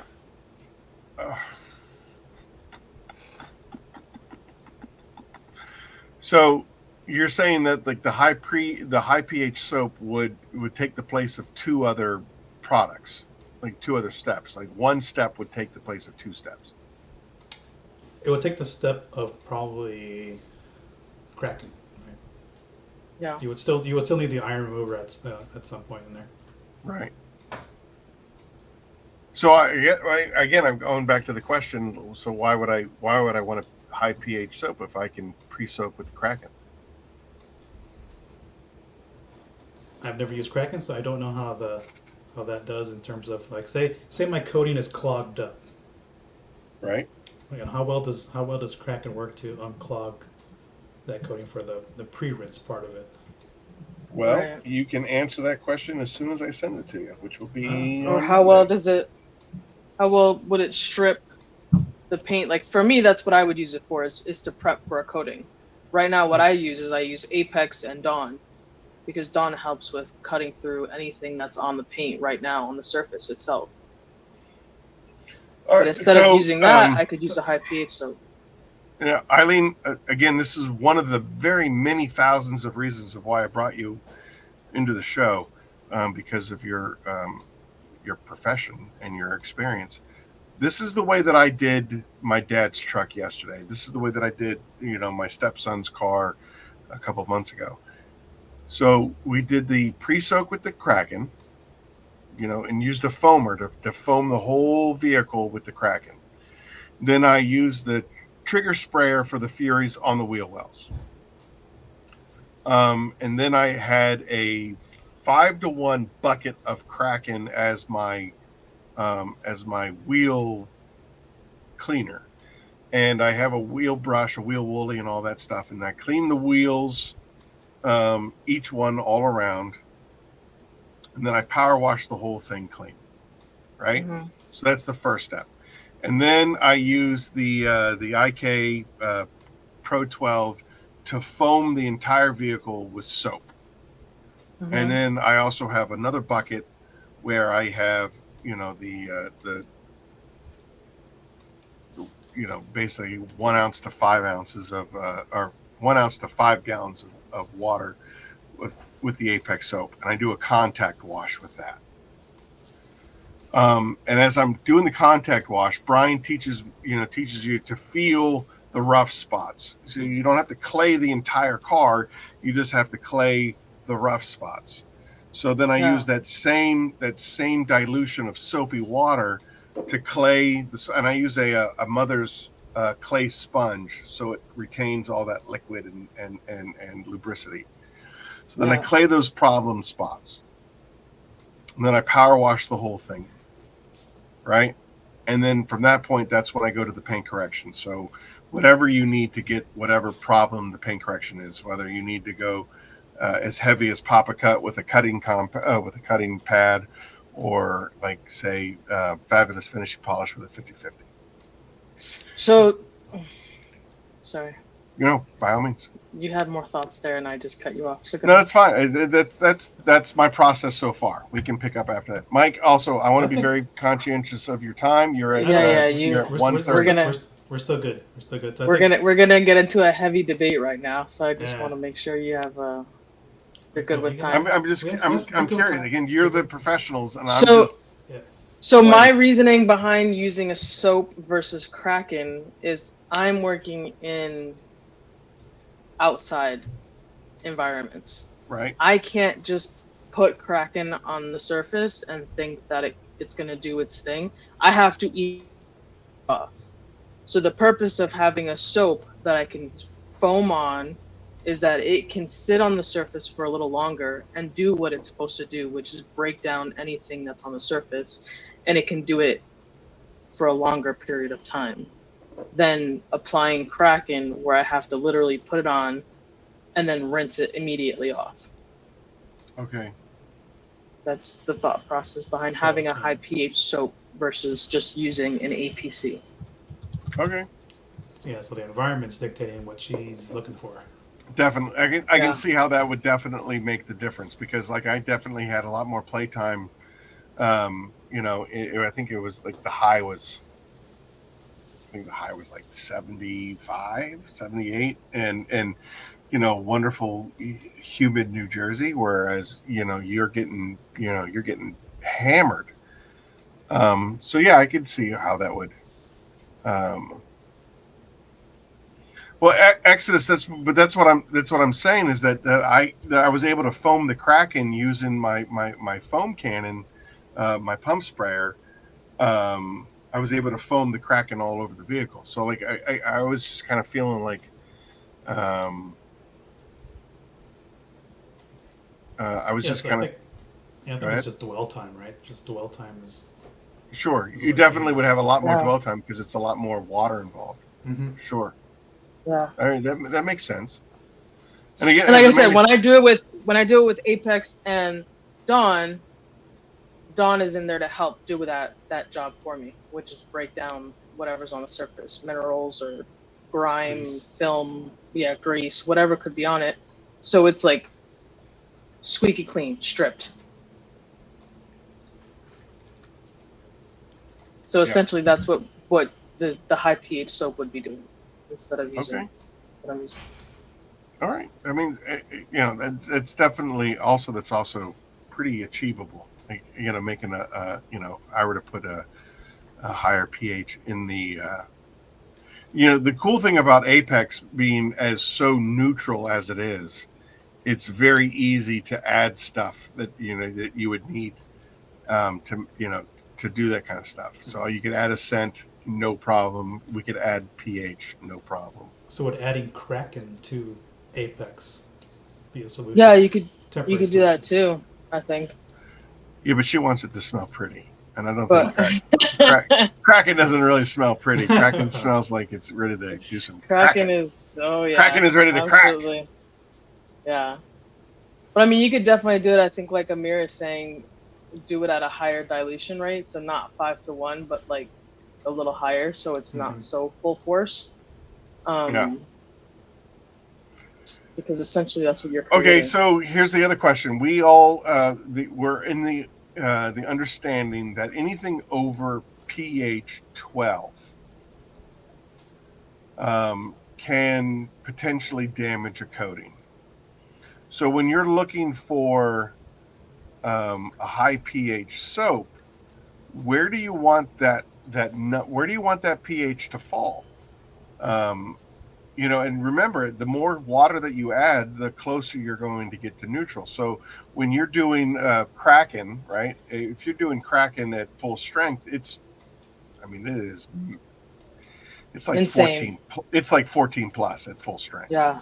But you start adding water to it, at 10-1. Now you're in the 12 mark range. You're in that 12 mark, and then if you were to go even more water than that, you're obviously you're going to get closer to 7. That's the idea of water being 7, being neutral. Where do you want a high pH soap to hit? And remember, you're going to have to dilute it. So right now, Apex can be diluted 600 to 1. And I mean, that's a redonkulous number. And it's still number 2 for somebody's list. What's going on? Right? Which, Right? Yeah. right? What's going on there? But at the price point that it is, at being half the cost of that other soap, it's whatever. So when you talk about pH, okay, I think if you want to stay within the 9 to 10 range, I think it'd be a good. Yeah, I would say good so, spot. like a 9.5. Yeah, 9.5. somewhere between 9 and 10, I think is a good spot. So where then you're the not doing concentrate would damage. have to be pretty high. The It'd be pretty concentrate high. would have to be like 14 plus. Right, you'd probably be up there at 12, 13 in that range. And then when you dilute it down the way it's supposed to be diluted, then that's when you bring it down into that safe range. Because like I said, you don't want to go over 12, or else you're going to be you run the risk of potentially damaging stuff. Right. 10 pH that smells good. All right, Exodus. I hear you. I'm writing all this down. Yeah, and then after that, then you have to go on the other end of the spectrum, and you have to create a low the pH. acid, the acid portion of it. Mm-hmm. There's like Amir is saying that's good for coating maintenance, especially if your coating needs some TLC. But high pH is where it's at. Yeah, most of that will be like for the people who live in like snow conditions. In what conditions? Snow-like conditions. Okay. Down here, I don't see. Down here where I'm at, towards the beach area, I don't see Mineral minerals. issues. Yeah, mineral issues Yeah. with coatings. I see Outside UV of- issues with Oh, yeah. coatings. Outside of what you can just fix with like a water spot remover or whatever. Right. Now, Keith, I'm curious as to whether that's like if you're taking the pH. That's directly in the bottle. I was going to say that's got to be in the bottle, so that when you pour that into a pail and you fill that with water, is it going to stay 10 or 11 pH? I don't think so. It doesn't. Yeah. So so again, that's ultimately what you have to consider. You know what I mean? That is, it's not going to stay at 10 or 11. So you're going to have to start out like in a concentrated form. You're going to have to start out really, really wicked high, and then be able to adjust per. Bring it down. Yeah. Yeah, for the water that you're using. Smoke break has a new meaning these days. Yeah, for sure. Yeah. Again, Mike, you've been super generous with your time. Yeah, no thank you so problem. much. And I don't want to take advantage of your generosity. This was good. I've enjoyed my time on here. Good. Thank you, appreciate Mike. you having me on here. Figured, why not? We had an extra time, so I think it worked out just fine. Good. And I would love to, I would love to have you back on again. Yeah, sure. Anytime. The beautiful mind, if you will, the engineer's mind is a wonderful place to be, because we can be analytical, and yet you bring a real human aspect to this whole thing. So Yeah, and you can tell by my personality, I'm pretty chill, man. It takes a lot to really push my buttons. So well, good, because we're an anti-button kind of organization. We don't really like to push buttons. As a matter of fact, I think one of our episodes, somebody was talking some trash, and it started some smoke. And I ended up calling in the comments. Yeah, in the comments, and I ended up calling the company and apologizing, because like I said, this is not the platform for talking trash. Yeah. There's enough of that out there already. It is. So I just want us to, there was the 4 horsemen that I originally, teamed up with to make these products. I think we all have the same kind of mentality where they just want to share knowledge. They want to, I know a lot of detailers that are like, I'm not sharing my secrets. I've spent 10 years, 12 years, 15 years developing my process, and I'm not going to share that with anybody. And like, oh, that's fair, and you can do that. But the people that I want to work with are people that want to help each other out, because I feel like we're all in this together. And I think that Brian from Apex, is the antithesis of that, which is, there's enough for everybody to go around. Mhm. You know what I mean? Yep. Like, why would you sell my products on your website? Because there's enough for everybody to go around. Exactly. So I appreciate you sharing your knowledge. I appreciate your criticisms and your critiquing. And I appreciate what you bring to the table in a uplifting way and not a tearing down kind of way, which I think there's just so much of in this world. Yeah, appreciate that, Aaron. So again, thanks for having me on here. It was great. The time went by so fast, I didn't realize we were here that long. right, it went crazy, Yeah. especially when we're talking backstage for 16 minutes. Hi, Yeah, where's our tech guy? We need an IT guy. Anybody know an IT guy? he's yeah. Well, this is a guy that's been helping me all along, but he's been a little preoccupied with stuff. So anyway, keep him happy. Mike G, thank you so much for coming on the show. I super appreciate you. I appreciate your content. Everybody and anybody that wants to find out how to get a hold of this guy, wants to find out where this guy is at, I have his IG somewhere around here, but it's Mike G Detailing, and there it is, IG, Mike G Detailing. Follow him. You can find him on YouTube. You can find him on Instagram. He says that he's on Facebook, but I don't believe it. And he's got tremendous content, honest reviews, Absolutely. not biased, and definitely not in the back pocket of any corporation or company. So You are guaranteed to learn something, no matter what absolutely. video you watch. Yeah. Appreciate you guys. It's been great. Thank you. Thank you so much, sir. Have a You good have a night. great night, and tell your family thank you so much for being so generous with your time. Absolutely. Will Thank do. you. Take care. All right, brother. Bye. All right. That was wild. That was wild. I mean, I was so happy to have him on the show. He's Yeah, just absolutely. he's such a good dude. Like he said in his own words, he's a chill guy. He's And a I chill guy. just really appreciate that. And the DMs and messages that we've gone back and forth with, he's just been fabulous. And I can't thank him enough for the honest criticism that he did as far as the Hydra is concerned, because that stuff is so, it's next level. It is the Hydra has evolved into something that I am just so like. People are like, what's your favorite product? And I'm like, I gotta say Hydra's kind of jumped into first place. It used to be Titan. Yeah, it used to be Titan, and then Peleus was really, really a lot of fun because of all, just how cool Peleus is. But I think like with the evolution of Hydra, it has definitely taken on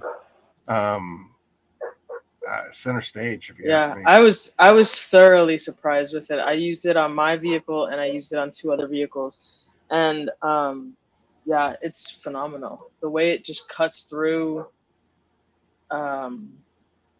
everything.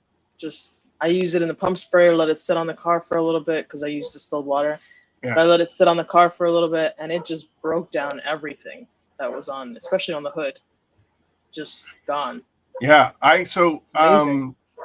Brian from Apex, he gives me such a hard time about the condition that I keep my vehicles in, which is pretty trashed. Which is bad. Yeah. I keep my vehicles trashed at all times, and he's like, why do you do that? And he's like,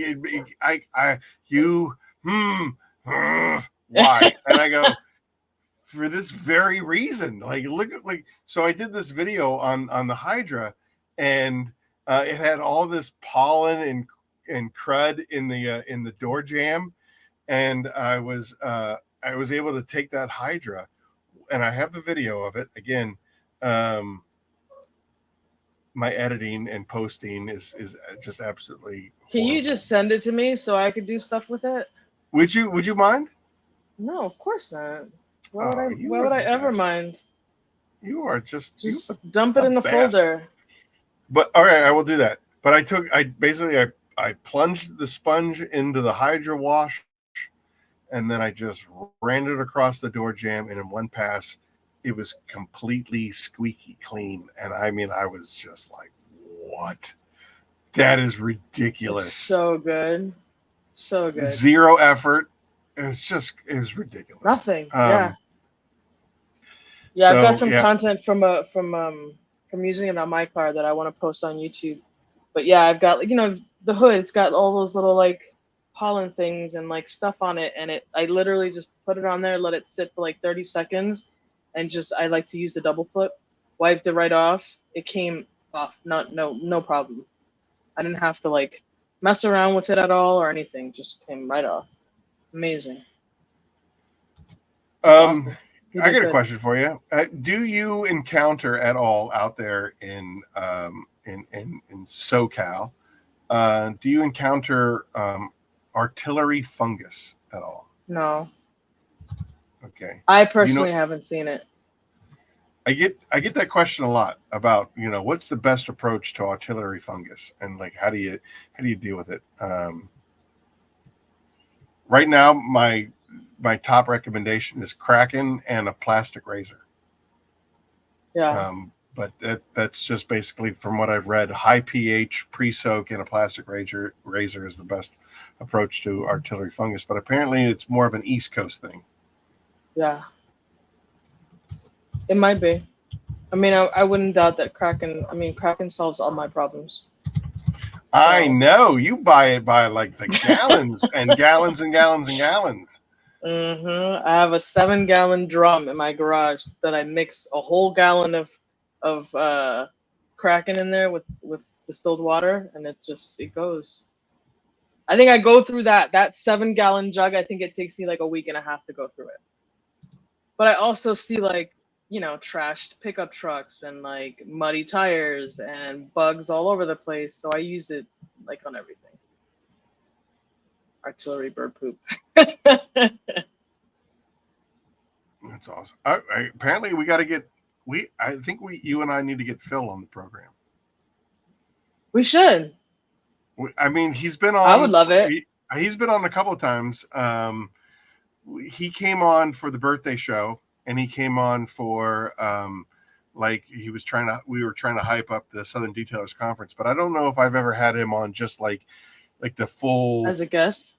Yeah, like as a guest, you know, running the 2 hours, 3 hours that we normally run.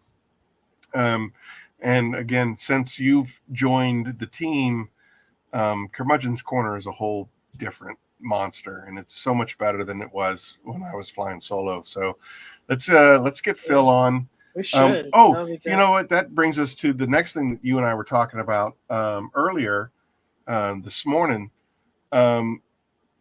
We should be asking our audience who they'd like to see on the program. So we're going to start taking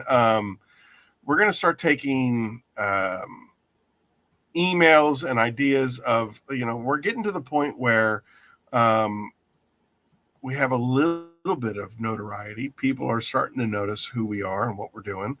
And I'm thinking that if we can get more and more people on our show, just to kind of give a variety of outside of the normal Phoenix circle, would be a really, really good idea. So there's my email address. Email me, or you can email Eileen. I'll put her information up here in a minute, of who you'd like to see come on the show, who you'd like to see interviewed, and who's Dave Barker? Should I know Dave Barker? No clue. All right. Tom Cruise might be hard to get, but I'll try. You know, Hippo, I'll be honest with you. I don't necessarily have the ear of the king, Donald, but my family is pretty. They know some people. For example, my cousin Andrew is an International Space Station astronaut, and he is the base commander of some small island in the South Pacific. So he knows a few people. My dad and Oliver North are friends, and he's a family friend. He's had dinner with my family numerous times. So, I mean, we do have access to some politically motivated individuals, but here on the Curmudgeon's Corner, we try to keep things as civil as possible. And I don't necessarily know if we want to. I mean, here's the thing: if we have Donald on, we're going to have Kamala on, and I don't know anybody or anything that knows Kamala. So, I mean, we have to keep things equal and fair. Fab Automotive Detailing, what's up? Yo, yo, yo! Welcome back from Nebraska, Fab. Tom Brady. I don't. Again, I don't want to say anything. I don't know who he is. Who Tom Brady is? I don't know who he is. He's some cheater from New England. Likes to play with soft balls or something. I forget. I forget. It's something with balls, yeah. Mm-hmm. As a Pittsburgh Steeler guy, same. New England Patriots can kiss my shiny metal. The whole thing. Right? The whole thing. Yes. Exactly. Spygate. All right, what else? We got a couple of other things that we wanted to talk about tonight, and I can't remember because we're gonna talk about the project. I mean, you kind of touched on it a little bit, but is Christy still in here? The details in me. I think so. Is she? I think so. Yep, the details in me. She's here. All right, I'm gonna say, hey, girl. All right, so we've been talking. Hey, you've heard it here first. I don't know all the details. None of us know all the details because it's still in the brainstorming section of what we're doing. But we're doing a big collaboration. It'll probably be on a separate channel or at least under a different heading. Like we're the Curmudgeon's Corner. Matt and Christy are the X's and O's with Extra Mile. We're trying to do a collaboration between Extra Mile, So Cleen, and Phoenix that we're going to be announcing here in September. There's going to be a new show coming out. I don't want to give away too many details because I can just see some other mustache twirling, whatever company jumping in on us and taking our ideas. So I don't want to get too excited about it. I don't want to give away too many details, but we have a new show coming out that's a collaboration between Extra Mile, So Cleen, and Phoenix. And it's going to be basically, am I allowed to say like the premise? Should I say the premise? Maybe say it's focused on mobile detailers because of Extra Mile and myself, and that's where our focus is going to be on mobile detailers. There you go. That's exactly right. It's going to it's going to gear towards what Eileen does and what Matt does, and what so many people in our industry, the backbone, if you will, of what our industry is all about. And I think that they get forgotten so much. And it was Matt's idea, and he came to us and was like, hey, what do you guys think about this? And we were so excited to be a part of it. As a matter of fact, Matt presented the idea, and then Eileen and I talked about it for like 2 weeks before we got back to Matt, and we're like, hey, Matt, we came up with all these ideas on your idea, right? Like, what do you think about this? And he was like, wow, yeah, that sounds fantastic. And I was like, yeah, well, I mean, not to take the words from Matt, but basically mobile detailers kind of get the short end of the stick because a lot of people focus more on the garage detailer or the shop detailer, but nobody really focuses on the mobile detailers. So that is what we will be focused on, is shining some light on some fellow mobile detailers and doing something pretty cool for them, I think. Yeah. So I think if you're in agreement, Aaron, yes. is asking people to nominate a mobile detailer that they know of. Yeah, so we're looking for mobile detailers from all around the world. We're looking for mobile detailers all around the world. And if you know of a mobile detailer, that email address, Aaron at Phoenix E.O.D, or you can send it to Eileen, which is info@SoCleen, getsocleen.com. Getsocleen.com. You can send it to either her or I. We're looking for mobile detailers, any kind of information that you might have on them, and basically we'll give you the nod of that you nominated them for whatever we end up doing with that information. Again, I don't want to get into the minutia of exactly what we're doing. I think that X's and O's is going to announce it in September of exactly what we're going to be doing, and because it's his and Christy's brainchild, I don't think that it's fair for us to get so involved with the details. But in September, stay tuned. Make sure you follow them, you subscribe to them, and we will be having. Why is it so top secret? Because you go out to Nebraska and you knobs talk about stuff and you steal ideas. That's why, Fab. That's why. But if you know a mobile detailer that you feel like would benefit from a collaboration with us, that would be great. Send their information to us. We can only see what we see on social media, and I'm sure that there are a lot of detailers out there that maybe don't have that social presence, or maybe are kind of starting up their social presence and they haven't really been on there for very long. So just if you have a mobile detailer in mind, send them either my way, info@getsocleen.com, or Aaron at phoenixeod.com, and let us know about them. We want to meet them. We want to talk to them. There's your. Hey, look, I got it both up. Ha-ha. Hey, look at that. Yes. EC Details, you're about 30 seconds away from being banned. Life is trash.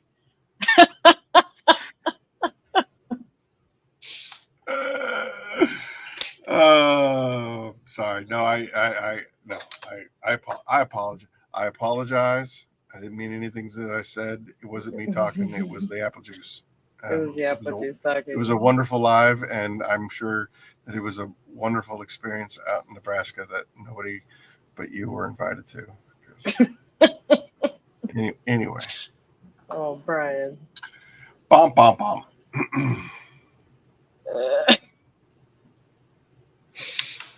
All right. Hey, so for the Phoenix birthday 2025, this is a trivia question for some really cool present. This is the greatest beverage ever made, and it is my absolute favorite adult beverage. The old fashioned is my favorite adult beverage of all time, and that should be a trivia question for next year. Okay. So if you're paying attention to Curmudgeon's Corner 34, you now have the answer. So when it comes up, there it is. All right, what else you got? Is that it? Are we done? That's it. That's all I got. We've crossed the 2-hour mark. Do you want to you want to give away something? We can theoretically give away something else. Yeah. What would you like to give away? Well, I think that we should probably give away either the Apex 3.0 or the Hydra 3.0 or the Chronos 2.0. Your call. I think Apex. All right. Can I tell you something? Yeah. That's what I wrote down. Oh, great minds think alike. Hive mind, baby. Look at that. All right. So, what's the trivia question? Ooh.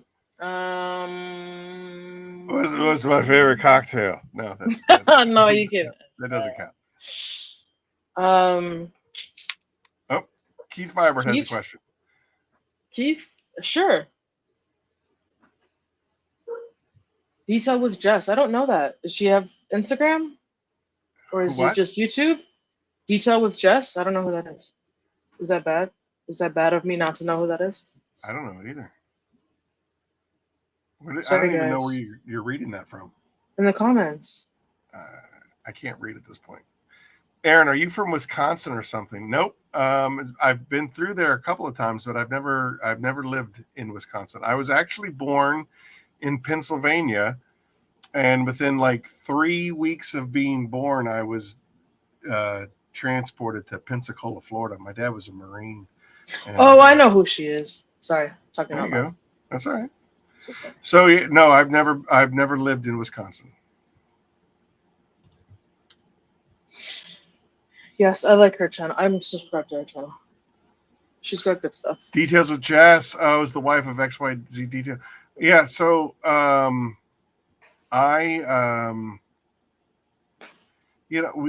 had lots of conversations pertaining to this duo.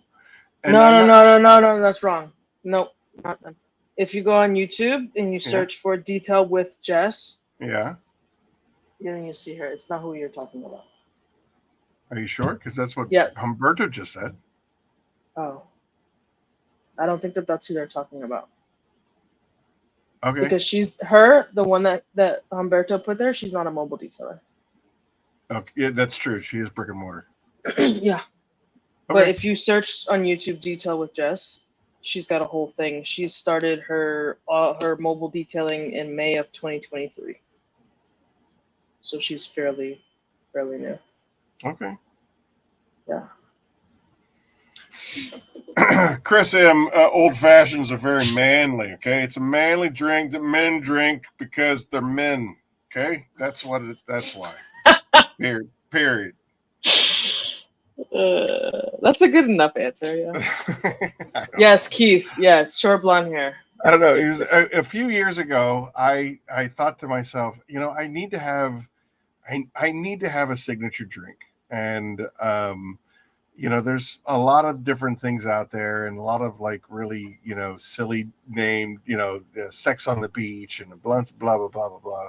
And I've always been a real whiskey fan, and I got turned on to an old fashioned, and I was like, it's simple, it's easy, and I just absolutely love it. Like there's enough, use a simple sugar or an ice or a sugar cube or whatever. There's enough to take the edge off. Why not? Normally I like my drink. My drink is a Moscow Mule. Okay, that's a fantastic beverage. I'm not a huge mint guy, but yeah, I can get it. That's good. But yeah, I the old fashioned spoke to me. It's either whiskey neat or in an old fashioned. Nope, not that one. This one.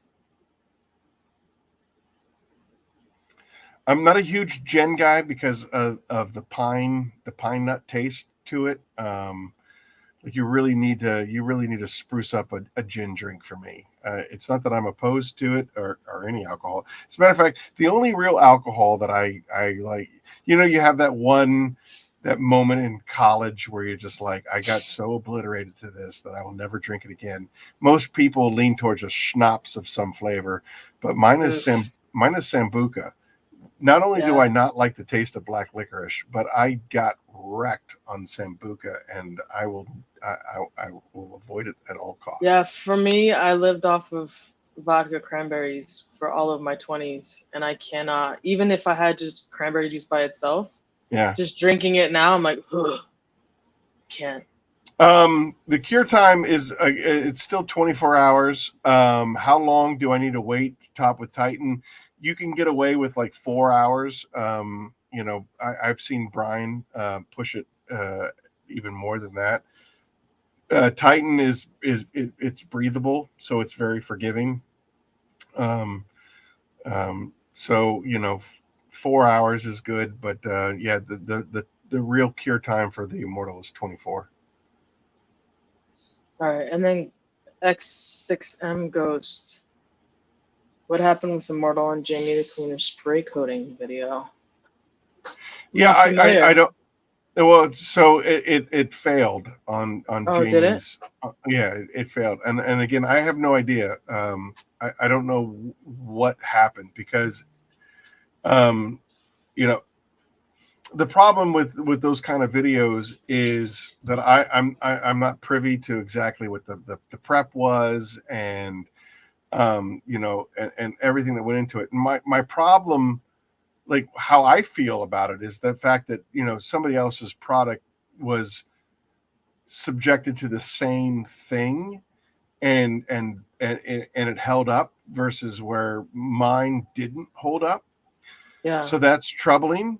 But talking with Jamie, as far as like the actual instructions are concerned, the actual application is concerned, and going through all the proper steps, you have somebody like Titan Tim that has done the exact same thing, but he followed all the rules, if you will, and it's held up beyond all expectations. I wonder, maybe it's well, maybe the temperature. it might be temperature, it might not be, it might be humidity. I know that Fab has had issues with some of my coatings, when on the super humid days. But the problem is, regardless of the situations, like Jamie applied 3 coatings the exact same way, and Immortal didn't hold up the way that the way that the others did, regardless of whether or not it was applied appropriately or inappropriately. The steps were taken appropriately or inappropriately. The fact of the matter is that somebody succeeded where I failed. So for me, on a personal level, that's a problem. However, the flip side of that coin is, if you apply Immortal the way that it's supposed to be applied, if you go through the steps that you're supposed to take to apply it, and you allow it a full cure time before it getting wet, all of those things, it holds up very, very well. And Immortal is just an incredible product. I know that Papa Smurf, he puts it on everything. Titan Tim puts it on everything. So like, I know that it works, and I know that it works as directed. Yeah. As far as Jamie's video is concerned, there's a lot of variables. It's hard to pinpoint. That I can't account for. But again, what's troubling to me is that somebody succeeded where I didn't, and that's a problem for me. How much Apex in my MJJC V3 with an active 2.0? X6M Go said 2 glugs. I was gonna answer 3 glugs because that's usually my answer for any soap. But I mean, I'm sure you have like a real answer. An ounce. Well, I mean, I only I do a lot of testing with Brian from Apex, and Brian says 2 ounces in a 32-ounce bottle. 2 ounces. So I guess there you go. Two glugs. So 2 ounces, Chris. 2 ounces, or 2 to 3 glugs works for me. It's not for what Rad Garages use. Okay. Anything else?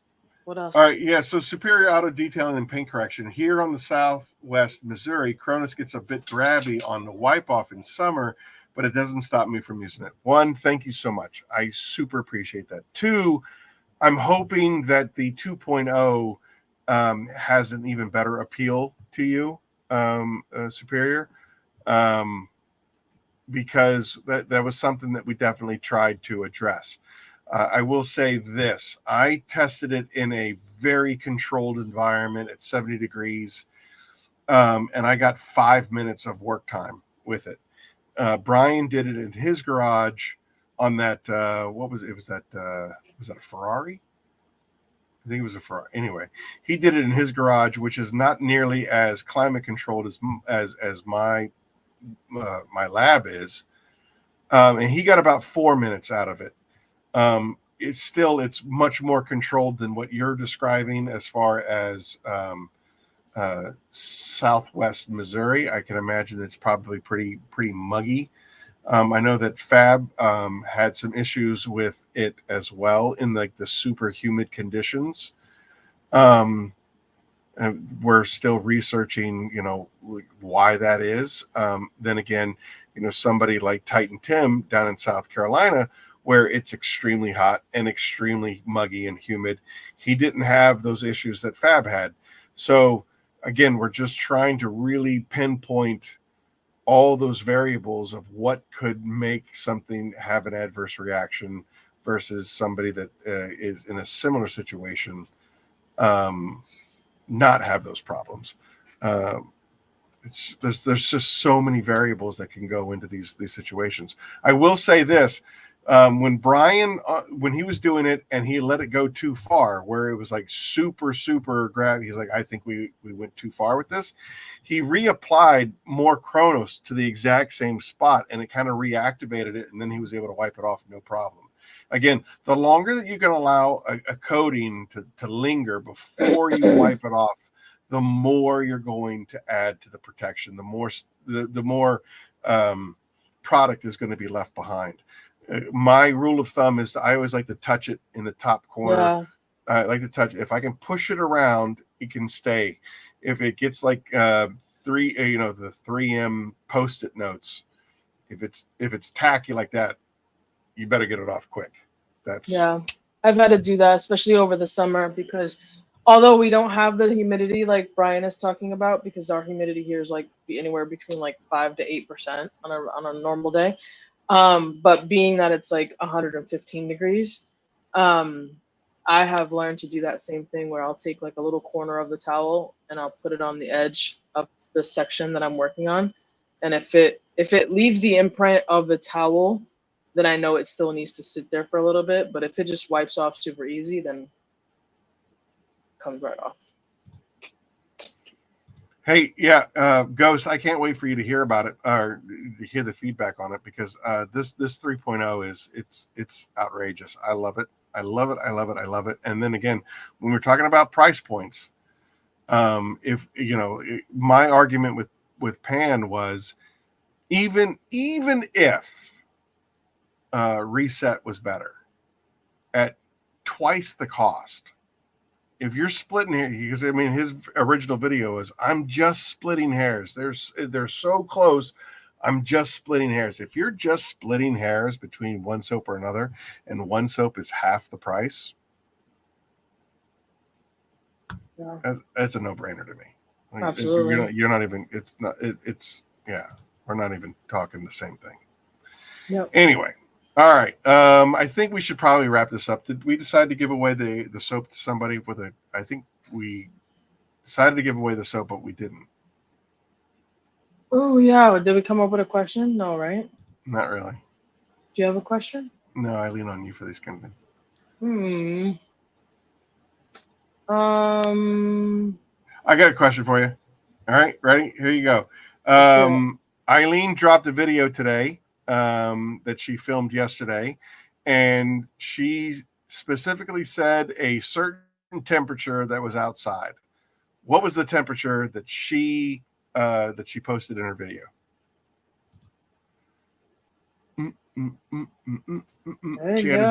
She had a detail yesterday in a certain temperature. Nope. Oh, Mary's so close. Nope. Nope. 666. Yep, that's it. Yeah, it might as well have been. It felt like it. I'm sure it felt like you were in hell. It felt like it for sure. Devil's in the details. Nope. Keith Firebird. Nope. Hottest going is yes. Nope. Oh man, guys. Wow, nobody likes your videos. I loved your video, by the way. Nobody watches my videos. There guys. it is. Yes. There it is. Yes. There it is. Congratulations. Franco got it. Thank you, Franco. I was hoping it was you. Thank you. All right. I'm going to have to confirm whether or not Devil's in the Detail has won. I don't think he has. All right. I don't think he has. All right, so the email address at the bottom that's scrolling, Aaron at Phoenix E.O.D. Send me your deets, your information on how to send it to you, where to send it to, and the Devil's in the Details gets a bottle of Apex 3.0. All right, now we have met all of our obligations. let's just go through the rigmarole. Hey, Fred, welcome. Fred, you were the man. Fred is so awesome. Fred is the best. I got to be honest with you. Like, he is. Talk about a beautiful human being. He is that and more. He's been helping me behind the scenes, just trying to make my website better, make my life better, and he does it for just because because we're friends. He was like, "You seem like a good person, and I want to help good people." If that doesn't speak volumes of the type of person that he is, he's amazing, right? 100%. All right. So, all of that being said, first and foremost, we do the Pay It Forward campaign. If you have any donations, I know that the details in me, Christy, she said that she was going to donate a whole bunch of stuff product wise from another company. Very cool. Again, this isn't about Phoenix. I'm glad that Phoenix is a platform that we can do this from. But it's about helping people. So the ego has to take side stage, and products from another company that are being donated are definitely going to be sent out. This is the address: 404 Bloomfield Drive, Suite 1, West Berlin, New Jersey, 08020. Anything you guys can want to and can donate to somebody that might need something, that's the place to do it. I want to give a special shout out to my distributors. West Coast distribution is Adrian at imddetailedaf.com. Midwest distribution is fabdetailsupplies.com, and Southeast distribution is shinylightdetailing.com/store/. And then if you are worldwide, if you're listening to us in our brothers and sisters up north, a worldwide distribution in Canada is Carzilla.ca. In the United Kingdom is intodetailing.co.uk.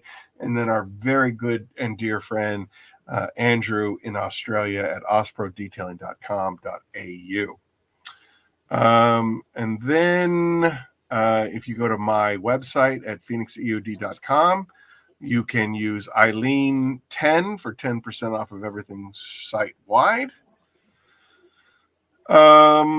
If you want to get a hold of Eileen, this is all things Eileen. This is her email address, her website, and her IG. Make sure that you follow and subscribe and check her out. She's putting out great content every day. Her music choices are absolutely fantastic. Thank you. And your editing is just, it makes me sad. Before anyone leaves, please make sure you send us a message. Let us know who your mobile detailer is that you are promoting or nominating or whatever. Yeah, send it our way. Definitely have to get that prepared for September. So start sending it that way. Send us your people. Eileen, send it to me. Nominate a mobile detailer that you are proud of and know and are excited and could use a little exposure. And then last but not least, and this is extremely important to all of us here at the Curmudgeon's Corner. This is the crisis hotline for anybody that is experiencing anything. It is anonymous.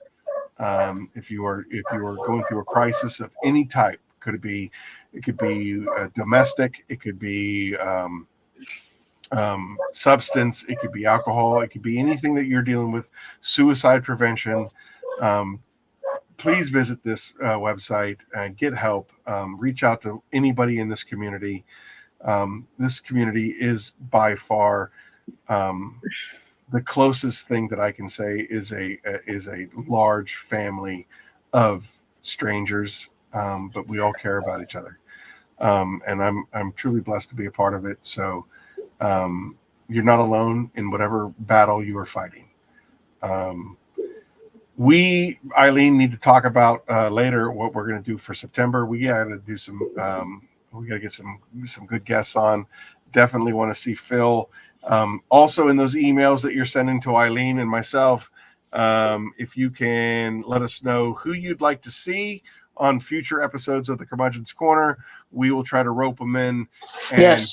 get them on here. I think Phil's a no-brainer. He loves the camera, and he kind of sort of likes me.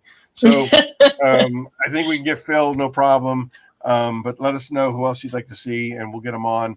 And it can be anybody. It doesn't have to be detailer related. It could be small business. It could be female-owned business. It could be veteran-owned business. It could be anything that you guys want to talk about. That's what we're here for. Yeah, absolutely. Right? Definitely. Drinking some apple juice and hanging out and talking. So out of all the places that you guys could be on a Saturday night, you decided to be here at the Curmudgeon's Corner. We thank you so very much. Thank you. I would really appreciate the subscribes so that we can start putting out some really cool merch. And other than that, we'll see you in a couple of weeks. Thank you so much. Eileen, as always, love you. Great to see you. Love you back. Thanks for hanging out. And All right. all of our peeps in the audience, thanks for hanging out with us. Have a great Curmudgeon's weekend. Corner Bye, Wes. in the books. Good night, everybody. Good night.